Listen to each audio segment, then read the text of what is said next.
This week on Maker Update, making Toy Story your story, four-legged friends, six-legged friends, toxic gremlins, and a cozy light show. Hey, I'm Donald Bell, and this is Maker Update, our weekly showcase of new and notable DIY projects and tips from across the internet. I hope you're doing well. We've got a great show for you. Let's get started with the project of the week.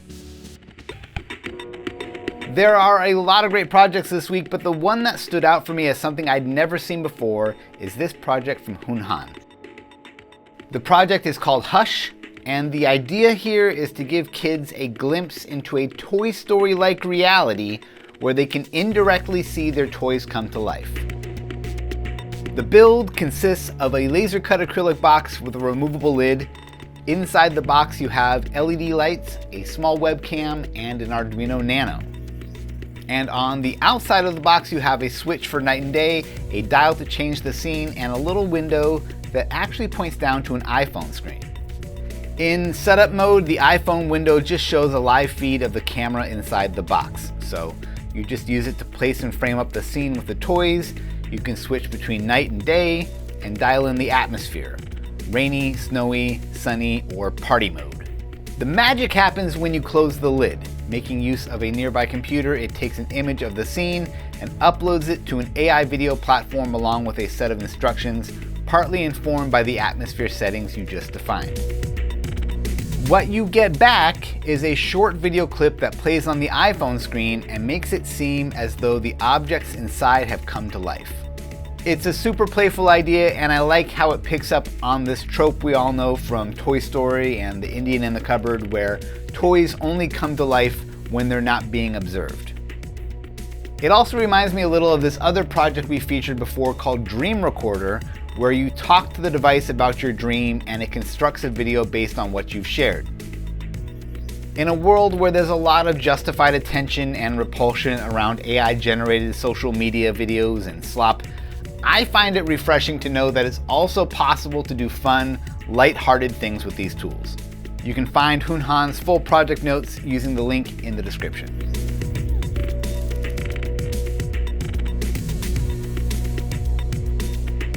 Now for some news. There's a new beta release of the popular WLED software available, and it seems like a pretty notable update.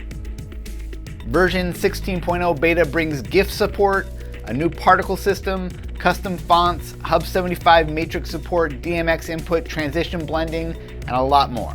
If you're an existing fan of WLED or someone who's just been looking for a reason to check it out, this is a great excuse to install the software and pore over all the different options. More projects. Aaed Musa's capstan drive robot dog was one of the coolest, most innovative projects we saw in 2025. And not just because it was an advanced, relatively affordable open source robot, but also because of the novel use of a form of low-cost rope-driven actuator called a capstan drive. Well, Aaed has just released an updated version of the project called Kara 2. It's half the price, lighter, easier to build, and fixes some of the issues in the original project. It's also just a great, entertaining video, and you can find a link down in the description. If you're just beginning in robotics though, a more affordable and more approachable project might be this 3D printed Hexapod robot by James Bruton. James has actually been making a number of beginner-friendly robot projects recently, but this is the first one that features a remote control thanks to the wireless capabilities of the ESP32 board. The design uses only 8 servos, which is about half as many as you typically need in a Hexapod robot. James made an extremely efficient design here, and as a byproduct of the unique rack and pinion mechanical design, you end up with a robot that moves in this oddly beautiful angular way.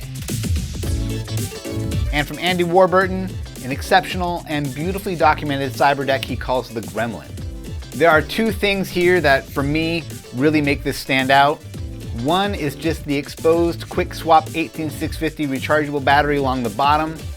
With the whole design in radioactive green, the battery looks like a little plutonium rod making it run. The second thing, and it's not obvious until you look at the bill of materials, is that the whole thing runs on an ESP32 board. I'm so used to seeing computers like this built around a Raspberry Pi, But if you can live without the desktop and web browser capabilities, the ESP32 has a lot going for it. It's super low power, it boots up instantly and doesn't risk corruption when you switch it off. The UI is easy to customize, and as Andy shows here, you can still connect to Wi-Fi and use AI chat. Andy shares the code, 3D files, and list of materials on his build guide, linked in the description. Finally, here's a fun one from Erin St. Blaine on Adafruit. These are Stomp-Reactive light-up slippers. A fun one for kids, but grown-ups need cool slippers too. The project uses an RP2040 based board with easy connections for LEDs and a battery, but I'm sure the idea could be adapted to other board combinations as well. For the stomp reaction, she's using a pressure sensor under the fabric of the insole, so I imagine you would have to give these a really good stomp to get them going. Now for a couple of tips and tools. From the Itoshige Studio YouTube channel, there's a great and unexpectedly relaxing video covering 5 methods for creating hinges in cardboard. Each of these techniques build in complexity all the way up to a pin-style hinge. It's a useful reference and a great reminder of what you can do with seemingly basic materials like cardboard. Through a post on Hackaday, I learned about a new 3D printing slicer called Wave Overhangs. This is a fork of the Orca Slicer software with a unique ability to create support-free overhangs using a special wave technique. How I understand it is that when overhang areas of your design are detected, the slicer will create a pattern of lines that will ripple outward and anchor to each other laterally. Your mileage may vary, but this could be a big step towards faster, support-free printing. For this week's DigiKey Spotlight, a reminder that DigiKey stocks Wago lever nut splicing connectors. If you've never seen or used these before, they are a fantastic and reliable way to connect and combine wires together. No tools, no soldering iron, no heat shrink, you just push the wires in and lock them in place with the built-in latch. You can use the link in the description to learn more. And that does it for this week's show. Be sure to subscribe, leave a thumbs up, leave a comment if you can. Those are always nice.